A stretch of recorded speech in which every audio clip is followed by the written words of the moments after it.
Então, de imediato, já em relação ao painel Implantação e Manejo da Cultura de Polinizadores, eu já chamo de pronto o professor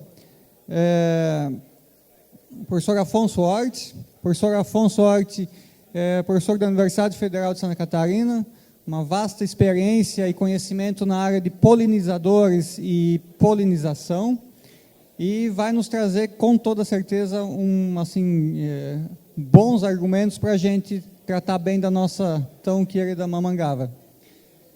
Obrigado, Darlan. Bom dia a todos. É um prazer muito grande estar aqui. Talvez eu seja uma das poucas pessoas dessa sala que não seja especialista em maracujá. Eu tenho embora eu tenha trabalhado pouco já sobre polinização de maracujá, mas o meu grande enfoque sempre tem sido polinização de culturas. Eu tenho trabalhado muito nos meus 35, 40 anos de vida acadêmica, tentando implementar polinização sustentável. Então, a minha palestra hoje, embora se fale muito de polinização natural e polinização artificial, o meu enfoque aqui vai ser basicamente polinização natural, porque eu acho que nós precisamos dar um pouco mais de sustentabilidade e viabilidade econômica através da redução de custos aí. Então, de imediato, na verdade, todos já devem conhecer até essa figurinha aí, a definição de polinização, mas eu queria discutir algumas coisas a respeito. Então, nós temos a polinização, que é a transferência dos grãos de pólen da antera para o estigma. E nós temos sempre três fatores importantes. Temos o polinizador, que eu representei por uma abelha aqui, mas pode ser o dedo de uma pessoa. Nós temos a fonte de pólen, as anteras, e nós temos o estigma, onde estão os óvulos, ovários e os óvulos. Então, as três coisas a gente precisa ter. Normalmente, as flores são hermafroditas e a gente tem o grão de pólen e o óvulo na mesma flor. Só que nós temos, e no caso da cultura do maracujá, nós temos alta incompatibilidade, com exceção de algumas espécies que foram mencionadas pelo Fábio na palestra anterior. A alta incompatibilidade é extremamente grande dentro do maracujá. Então, o que nós precisamos? Isso significa que a fonte do pólen tem que vir de uma outra flor, de um outro indivíduo. E, para simplificar, sem entrar muito em detalhes, outro indivíduo, do ponto de vista da polinização, da variabilidade genética, é uma planta originária de uma outra semente. Tá? E isso é uma coisa extremamente importante quando se discute melhorias tecnológicas e produção de mudas enxertadas, mudas através de estaqueamento, que é, na verdade, uma reprodução vegetativa de uma planta originária de uma única semente. Então, quando você faz essa multiplicação, a gente tem que ter sempre em mente que todas aquelas plantas, do ponto de vista genético, eles têm a mesma estrutura genética daquela semente-mãe que originou aquilo lá. Tá? Então, por causa disso, a gente tem muitos problemas de polinização em maçã, pera, porque toda a Fuji, por exemplo, é oriunda de uma única semente. Tá? Então, a gente tem que ter esse cuidado aí. Existe também uma outra questão associada aqui, que é autopolinização e polinização alógama necessária. É um pouco diferente de autocompatibilidade. Às vezes, você pode ter autocompatibilidade, mas não tem autopolinização. Tá? Muitas espécies vegetais a gente tem isso, e no caso, essa espécie de maracujá, se não me engano, pela própria morfologia da flor, ela pode ter autocompatibilidade, mas não autopolinização. Isso significa que você tem que ter ou abelhas ou fazer polinização manual, só que se torna mais fácil porque você pode pegar a flor, o pólen da própria flor para fazer a polinização. Esse quadro, só para mostrar rapidamente, e na cultura do maracujá é extremamente emblemático isso, os nutricionistas de plantas normalmente usam isso para mostrar que se falta um elemento químico essencial, não adianta você sobrecarregar os demais elementos, porque você não vai aumentar a produtividade. A gente pode usar isso para outras estratégias produtivas, por exemplo, polinização. Então, se eu não tiver polinização e uma taubinha desse barril aqui estiver furada, não adianta você gastar dinheiro com outros fatores de produção se você não tiver uma boa polinização. Então, isso e no caso da cultura do maracujá, é uma coisa extremamente limitante. Para a gente estudar um pouquinho a polinização, conseguir fazer uma adequada polinização, nós precisamos conhecer bem a biologia reprodutiva. Então, isso é uma das coisas que, na verdade, não se faz muito dentro das faculdades de agronomia, começar a sentar numa mesinha, começar a estudar florzinha, parece coisa de menina, mas antes de começar a discutir, propriamente dito, polinização, nós temos que conhecer o que a gente vai fazer. Então, isso aqui, por exemplo, é uma aula de morfologia de flor, porque conhecendo a morfologia da flor, você pode começar a fazer inferências sobre as características necessárias para a polinização. Um pesquisador americano que trabalhou com nicotiana, que na verdade é o gênero do fumo, trabalhou em plantas muito próximas, colhidas em diferentes locais do mundo, e veja você só que variedade de flores que ele encontrou. Compridas, a corola pequena, larga, diferentes cores. Então, tudo isso em plantas muito próximas dentro do mesmo gênero. Tá? Por que essas plantas tiveram esse desenvolvimento diferenciado? Possivelmente porque coevoluíram com algum bicho que as visitava para polinizar. Tá? Então, essa coevolução é uma coisa extremamente importante para a gente entender e poder manejar a polinização. No caso da flor do maracujá, é uma flor que também, aparentemente, é uma flor praticamente perfeita. O problema é que alguns bichos começam a aprender a lidar com essa flor. Por que eu digo que é uma flor perfeita? Primeiramente, porque ela tem que ser visitada por um bicho grande, porque ela tem o pólen, as estruturas reprodutivas aqui em cima, o néctar ele está escondido, existe uma tampa em cima do nectário, normalmente a maioria das flores não tem, nesse caso tem, e o polinizador ele tem que ter força na língua para conseguir baixar a tampa e obter o néctar. Então, é uma coisa interessante. E outra coisa, para a planta, o que normalmente é mais importante, é mais caro produzir, é substância proteica, aminoácidos, ou seja, são substâncias associadas aos grãos de pólen. Néctar é uma produção muito barata para a planta. Então, para a planta, o ideal seria que o polinizador viesse visitar e coletasse o néctar e não o pólen. O pólen fosse apenas um gameta reprodutivo da planta. E isso, na verdade, acontece no caso do maracujá, porque a maioria das abelhas que vêm coletar, das mamangavas, que vêm coletar, possivelmente que estão coadaptadas à flor, vêm coletar o néctar. E o pólen, ele fica no dorso da planta, no dorso da abelha, e muitas vezes eles nem conseguem armazenar esse pólen aí. Inclusive, tem uns estudos, na década de 80, o pessoal lá do Havaí, que mostrou que para a xilócopa, inclusive, o pólen não era... As abelhas descartavam o pólen porque ele não era apropriado para a sua alimentação. Então, eu considero uma planta extremamente complexa e quase perfeita. O problema é que tem pequenas abelhas, inclusive a Apis doméstica, que visitam somente as anteras aqui em cima para coletar pólen. E aí, na verdade, toda essa estratégia que ela desenvolveu para o pólen só ficar disponível para as costas das abelhas e não para ser carregada nas patinhas, caiu por terra por causa da presença das abelhas. Isso aqui mostra claramente uma falta de adaptação. Abelha doméstica querendo visitar uma flor de mirtilo. Tá? Então, ela tenta entrar, não consegue, e não consegue alcançar o néctar que está aqui na base. Então, esse tipo a relação morfologia com o polinizador é uma coisa extremamente importante. Felizmente, nós temos uma grande diversidade de abelhas que podem se adaptar às diferentes morfologias florais que a gente tem. Tá? E temos abelhas aqui no Brasil, na nossa região. Aqui apresento alguns estudos que foram feitos na década de 70, 80 e 90, por exemplo, que foram feitos levantamentos de abelhas em áreas pequenas, normalmente entre 5 e 10 hectares. Tá?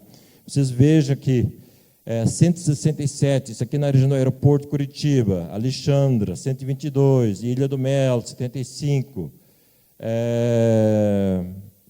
Pato Branco, 151. Então, nós temos realmente bastante abelhas.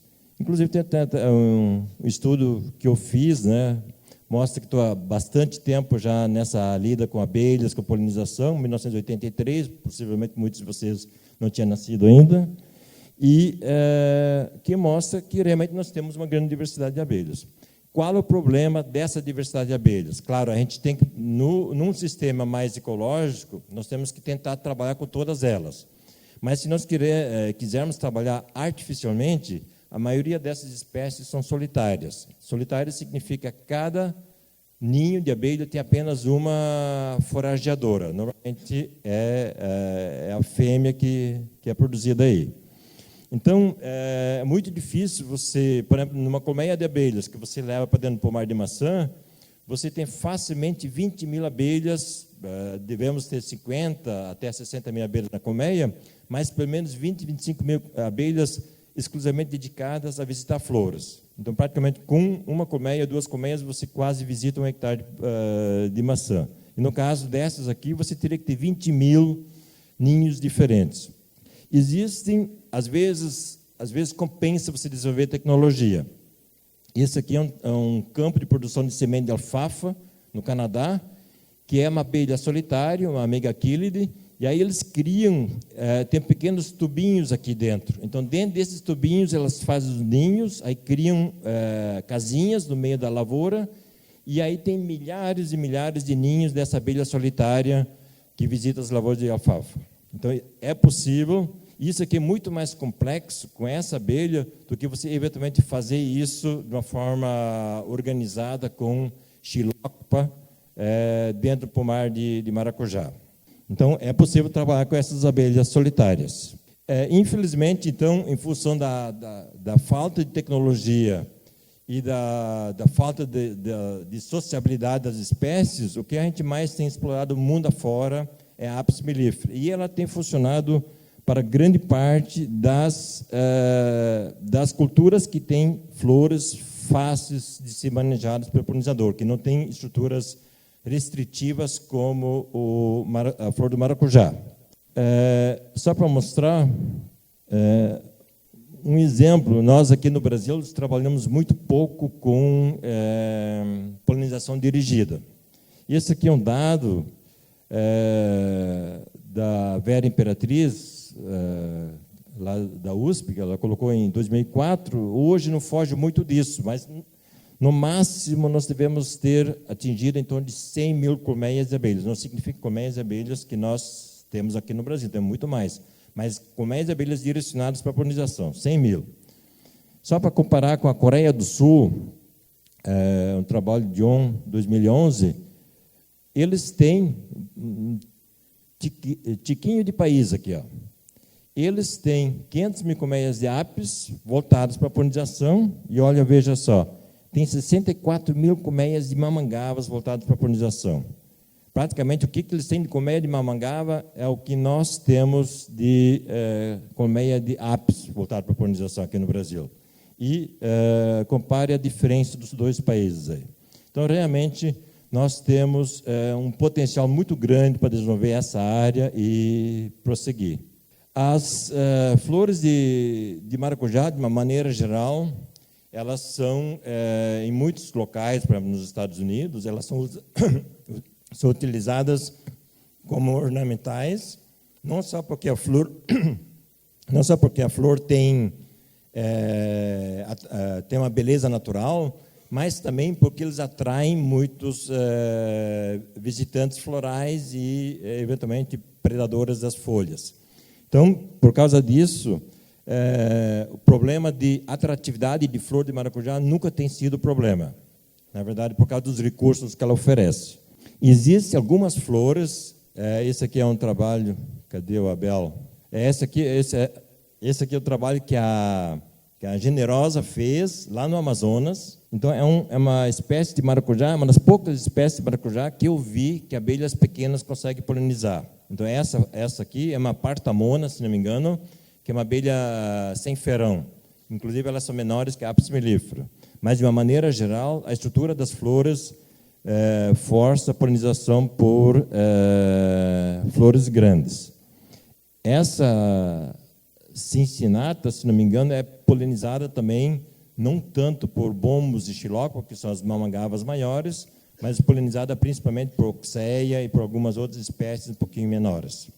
Tá? Então, só para mostrar, tem diferentes espécies, todas elas com estrutura bastante característica, com esse formato para serem polinizadas especificamente por abelhas maiores. E aí nós temos também a flor do édulis, que tem caracteristicamente, e nós temos um pouquinho duas espécies principais que a gente tem trabalhado, que é o édulis e a lata. Elas têm pequenas características que as diferenciam. Essa corona ou coroa, no caso do édulis, ela é mais achatada, ela se estende lateralmente. Então, há uma maior necessidade de a abelha ser efetivamente maior nessa espécie do que no alata, que tem uma corona um pouco mais levantada. Nos trabalhos que feitos, se o Carlos me permitir, alguns dados do trabalho do Carlos, que trabalhou comigo lá na Universidade Federal, os levantamentos de abelhas que a gente fez, de diferentes famílias, em diferentes locais que a gente fez esse estudo, e, por exemplo, ele mostrou que, sem muito esforço, você consegue facilmente detectar uma série de espécies. Muitas vezes a gente fala de mamangava, mas se você pegar, tem uma série de espécies que visitam essas flores. Tá? Então, na verdade, nós temos diversidade. Nós temos que permitir com que essa diversidade de abelhas se estabeleça ao redor, próximo dos pomares, para que a gente realmente possa utilizar naturalmente desse serviço. Claro, tem algumas espécies aqui que são pequenas, que inclusive a apis mellifera, trigona, que também estão aqui no meio, que não seriam consideradas adequadas, inclusive pilhadoras. Mas nós temos abelhas grandes, Epícaris, Tigater, duas espécies, Xilócopa, bombos, aqui embaixo também Centris, Epícaris, Tigater, Xilócopa, bombos, as próprias algocloras podem eventualmente ser polinizadoras. Então, na verdade, nós temos uma diversidade, e essa diversidade nós temos que valorizar. Então, para um bom serviço de polinização, no caso do maracujá, nós precisamos escolher e favorecer principalmente o polinizador eficiente. Então, ele tem que ter tamanho e comportamento adequado para remover os grãos de pólen e depositá-los no estigma. Então, pela estrutura complexa da flor, o polinizador tem que conseguir fazer isso. Tá? Então, isso é uma coisa extremamente importante. O que é comportamento adequado? O comportamento adequado de uma abelha, de um polinizador, é diferente do comportamento do polinizador manual. Por exemplo, se vocês forem no meio da lavoura. Por quê? A abelha, ela se desloca muito mais no meio da lavoura e visita flores de plantas diferentes. Então, os pólens são altamente compatíveis.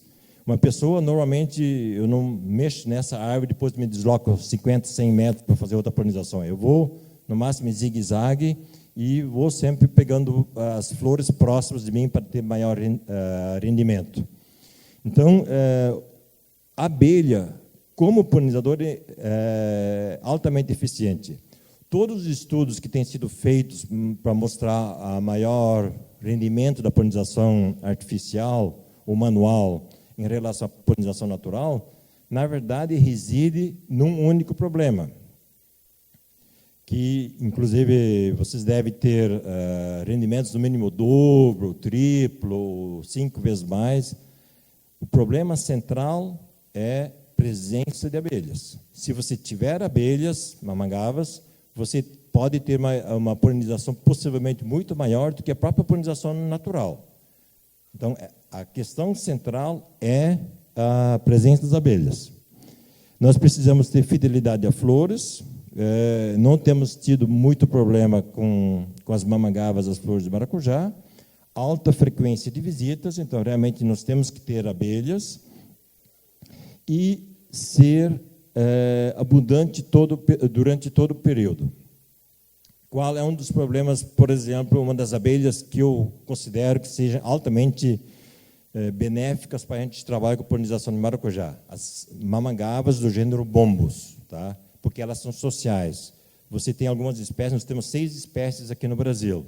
Aqui no sul nós temos principalmente 2 espécies bem abundantes, a bombus mório e a bombus pauloensis, que era antigamente chamada de bombus atratus. Tá? Você poderia ter, inclusive, as mamangavas que eu mostrei antes, que a Coreia está criando, inclusive tem na Europa.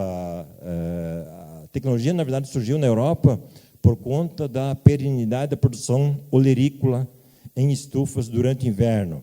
Então, eles têm que ter algumas culturas, principalmente algumas solanáceas, que têm que ter polinização, e aí eles introduzem as colmeias de mamangavas para fazer essa polinização.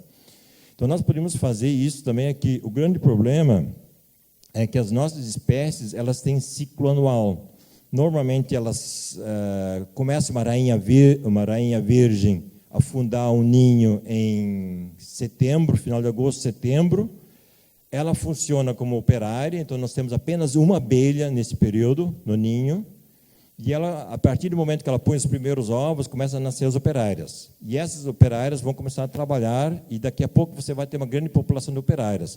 Só que essa grande população de operárias vai começar a aparecer, normalmente, a partir de final de dezembro, janeiro, e mais abundantemente em fevereiro. Em relação ao maracujá, qual é o problema? A primeira florada, uma florada importante que a gente tem, é uma florada lá de outubro, novembro. Então, nós temos ainda poucas abelhas, temos principalmente as rainhas, mas não temos as operárias presentes nesse ninho aí.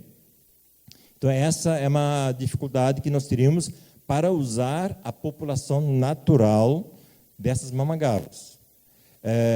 O que o pessoal fez, inclusive, permitiu criar essa tecnologia de manter as colmeias de mamangavas, inclusive estão sendo comercializadas, é que eles quebraram a dormência, digamos, vamos usar esse termo aí, quebraram a dormência da mamangava. Então, eles conseguem manter ela o ano inteiro. Em vez de ela no período de inverno, ela entrar em hibernação, ela vai se manter ativa, basicamente, por conta dessa quebra da dormência, da hibernação dessa mamangava. A outra mamangava, vou mostrar aqui, então essa aqui é a mamangava do gênero Ptilocopa, inclusive essa aqui, se não me engano, é a mamangava frontalis, aparentemente a maior abelha, não sei se eles já descobriram outra, mas em termos de tamanho, é a maior abelha que nós temos no mundo. Inclusive essa nossa mamangava que visita o maracujá, que é a Ptilocopa frontalis. Tá? É muito abundante, inclusive é uma das mais comuns, praticamente toda a região, sul, sudeste, inclusive entra no nordeste também.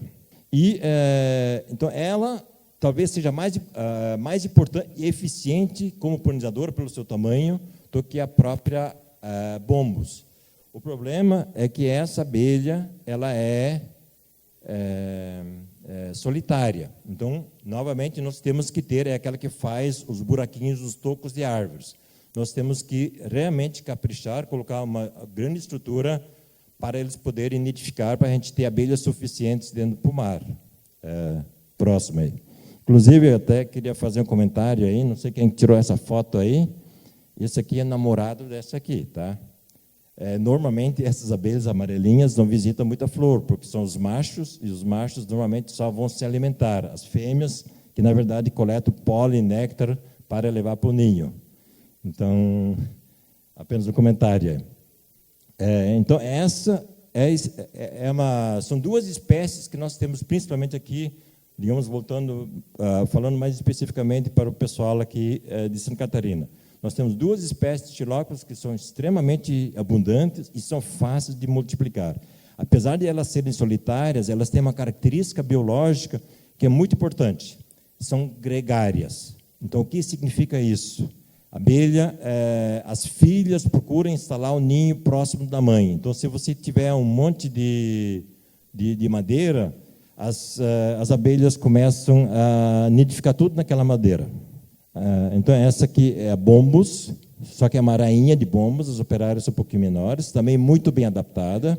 E essa aqui, realmente, se nós tivermos dificuldade de manter a população natural, o que nós temos que fazer é começar a criar artificialmente essas abelhas aí. Eu acho que os produtores de maracujá, na verdade, deveriam ser os primeiros a demandar efetivamente, porque praticamente não existem outras abelhas polinizadoras a não ser as mamangavas, tá? Então, realmente devia se demandar pesquisas para começar a domesticar e criar em colmeias racionais essas abelhas aí. Só para mostrar a diferença de tamanho, essa aqui, por exemplo, é Irapuá, um pouquinho menor do que a Apis mellifera, mas também seria a mesma coisa. Se ela visitasse o nectário, ela não vai encostar nas estruturas reprodutivas. Então, realmente, nós precisamos abelhas maiores. Então, o que eu estava comentando, as abelhas também são excelentes para polinizar a Passiflora alata, inclusive por ter essa corona um pouquinho mais em pé, abelhas menores, por exemplo, Tigater, os alictídeos, funcionam muito bem para fazer essa polinização. Normalmente, a gente tem que se preocupar muito com o recurso floral, o néctar, que a gente mede o volume, e o Grau Brix usa esse aparelhinho, que usa também para medir a maturação das frutas, por exemplo. Mas, de uma maneira geral, presença de néctar não é problema na cultura do maracujá. Todas as espécies que eu tenho analisado, a gente tem sempre tido bastante néctar. E ele é produzido ao longo do dia. Então, na verdade, não é que nem o pólen. O pólen, às vezes, é produzido, está disponibilizado, e se você tiver um grande fluxo de Apis mellifera, por exemplo, retira todo o pólen e você não tem mais pólen para repor. O néctar é reposto durante o dia. As abelhas gostam de produção orgânica. Então, isso aqui é um trabalho que a gente fez em Rancho Queimado. Mostra, por exemplo, que você tem muito mais abelhas e moscas, que são os principais polinizadores lá, na lavoura orgânica do que na lavoura comercial. Isso possivelmente também se transfere para o pomar de maracujá. Não necessariamente esses aí são mortos pelos agrotóxicos, mas o simples fato do sistema de plantio muitas vezes é suficiente. A gente tem que ter um cuidado para ter flores associadas à cultura, eventualmente para atrair, mas principalmente tem duas, na verdade são três coisas importantes para a gente aumentar a qualidade do ambiente do nosso pomar para polinizadores. Nós temos que ter ninho, nós temos que ter alimento e não podemos ter agrotóxico. Tá? Então, são as três coisas fundamentais que a gente tem que viabilizar para que a gente tenha efetivamente um aumento da população de polinizadores, de mamangavas. A gente pode tentar aumentar locais artificiais de nidificação, podemos fazer plantios de plantas que sejam atrativas, por exemplo, as mamangavas, a maioria delas elas são atraídas por flores de leguminosas. Então, se existe uma recomendação para não plantar leguminosas dentro do pomar, pelo menos que se plante no entorno. Elas são a própria crotalária, acho que é uma planta extremamente interessante, mas leguminosas, de uma maneira geral, o feijão guandu também, elas são muito interessantes para atrair, manter as mamangavas por perto. E a nidificação, eu apenas me lembro um pequeno histórico. Quem conhece Florianópolis, temos a Secretaria da Agricultura, atrás da Secretaria da Agricultura tinha um capão de eucaliptos. Enquanto o capão de eucaliptos estava lá, nós tínhamos uma abundância de abelhas mamangavas lá. Quando o capão de eucaliptos foi cortado e toda a madeira foi removida, praticamente sumiram quase as mamangavas. Ou seja, os galhos secos, as árvorezinhas que estavam morrendo daquele eucalipto, acho que eram grandes, eram fontes de nidificação das mamangavas. Então, simplesmente, a remoção daquilo lá alterou a população de abelhas. Então, é importante. Então, claro, às vezes, tem problemas de competição. Aqui, por exemplo, a gente vê, você tem muita abelha voando, no caso de apis tem abelha voando, mas quase não tem abelha nas flores. Então, temos um problema de competição. Mas isso são flores que você tem problema de recurso trófico na flor. Um outro recurso que eu gostaria de chamar a atenção para vocês é esse aqui, ó. Nós temos feito bastante trabalho com melato em Bracatinga. E o levantamento que a gente fez, além da apis ir lá e colher esse melato para fazer mel de melato, abelhas nativas, mamagavas, jataís, melíponas, a gente tem visto nesses melatos aí. Então, é uma fonte alternativa quando não tem flor. As flores normalmente não florescem durante o ano todo. Então, você tem isso aqui. E aqui na nossa região, uma planta muito comum, inclusive até deixa o mel de eucalipto um pouquinho mais escurecido, são os ingás. Os ingás também têm uma associação de cochonilhas com a planta que fornece esse melato e serve como alimento suplementar. Ele substitui, na verdade, não substitui o pólen, mas substitui o néctar. Então, em determinado momento da vida, as abelhas precisam, por exemplo, a xilócopa, ela não entra em hibernação, ela durante todo o ano ela está viva, tem que se alimentar. Então, ela não vai procriar, não vai precisar do pólen, mas precisa de néctar para sobreviver. Existem os trabalhos há algum tempo feitos principalmente pela equipe do Breno Freitas, lá se não me engano foi ele que começou isso lá no Ceará, que é criar colmeias racionais para a xilócopa. Como eu falei antes, que elas têm comportamento de gregário, você pode fazer, por exemplo, essa aqui é quase uma colmeia de abelha, e são tábuas meio farinhentas, meio podres, e você até pode abrir um pequeno buraquinho, colocar isso com fundo aberto embaixo, dentro do pomar, e as abelhas começam a nidificar aqui dentro. Então, você tem, em vez de você levar um toco, você leva uma caixa, inclusive ela é protegida, ela não vai apodrecer tão rapidamente, leva essa caixa dentro e cheia de tábuas podres, onde as mamagavas podem fazer seu ninho. Claro, é mais fácil você ter sucesso na colonização disso se você começar, no mínimo, com uma abelha, com um ninho. Puder colocar uma tábua que tenha um ninho de abelha. Daí as filhas, todas elas que vão nascer, vão começar a se estabelecer, possivelmente, aqui. Então, essa é uma outra possibilidade que a gente tem, que foi para abelhas solitárias, que foi desenvolvido pelo pessoal lá do Ceará. Então, eu acho que é uma solução bastante inovadora e interessante aí.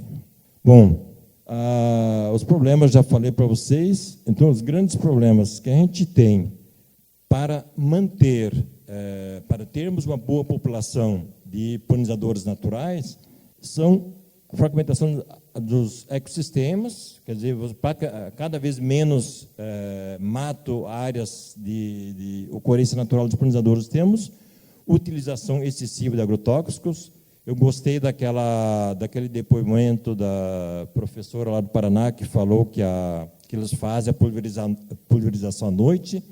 É uma estratégia extremamente interessante, porque a maracujá amarelo abre só ao meio-dia, a partir do meio-dia do dia seguinte. Então, se você aplica à noite, praticamente as abelhas entram pouco em contato com o agrotóxico, pelo menos diminui a presença do agrotóxico nas flores.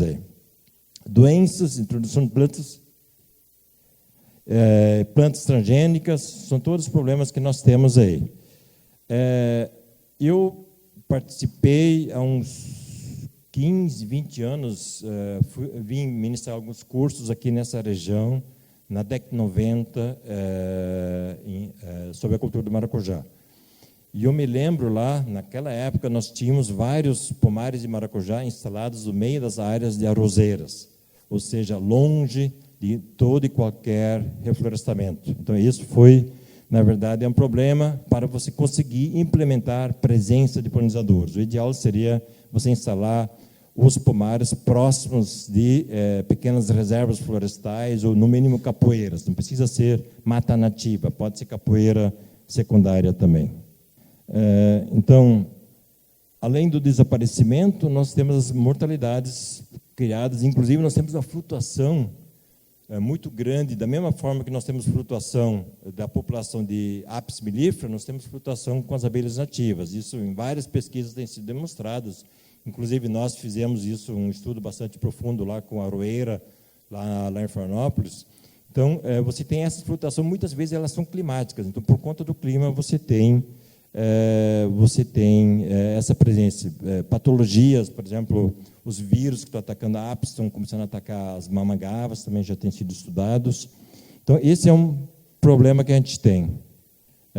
O grande problema, então, inclusive, em pequenas propriedades, eu realmente gostaria que a gente tentasse trabalhar de uma forma a conciliar, pelo menos, a utilização de agrotóxicos com polinização. A área com alta demanda de agrotóxicos, é praticamente impossível você trabalhar com polinização natural. Tá? Então, realmente, nós temos que tentar eliminar esses produtos. Então, com relação aos fatores bióticos e abióticos que influenciam a polinização, nós temos os constantes após instalado pomar, não podem ser alterados. Então, quando você instala pomar, por exemplo, dentro de uma área extensa da agricultura, você não consegue remover. Então, você tem que partir, por exemplo, para a polinização manual ou artificial. Os fatores variáveis, na verdade, uma das questões principais é a questão do clima, que muda de ano para ano e sempre afeta todos os seres vivos, principalmente os polinizadores. E os fatores modulares são aqueles, então, que você pode intervir pontualmente. Carregar ninhos de mamangavas para dentro do pomar e plantar plantas atrativas para os polinizadores, e com isso você consegue efetivamente aumentar. Eu acho que em pequenos pomares de meio hectare, 1 hectare, praticamente você, com um pouquinho de esforço, nós conseguimos praticamente eliminar a polinização manual, que, na verdade, não que ela não surta efeitos, mas ela gera um custo para a propriedade. Então, vocês ainda têm muita sorte de trabalhar com maracujá, onde a necessidade de pessoas para fazer polinização manual é relativamente pequena. Se você for fazer, por exemplo, polinização manual em macieira, você tem que ter um verdadeiro batalhão de pessoas subindo em árvore, porque as flores são pequenas, tem muitas flores para você conseguir eventualmente fazer polinização. Então, isso, na verdade, gera custo. E esse custo nós temos que procurar eliminar. Tá? Então, com isso, eu encerro a minha fala. Estaremos disponíveis para responder perguntas depois. Obrigado aí pela...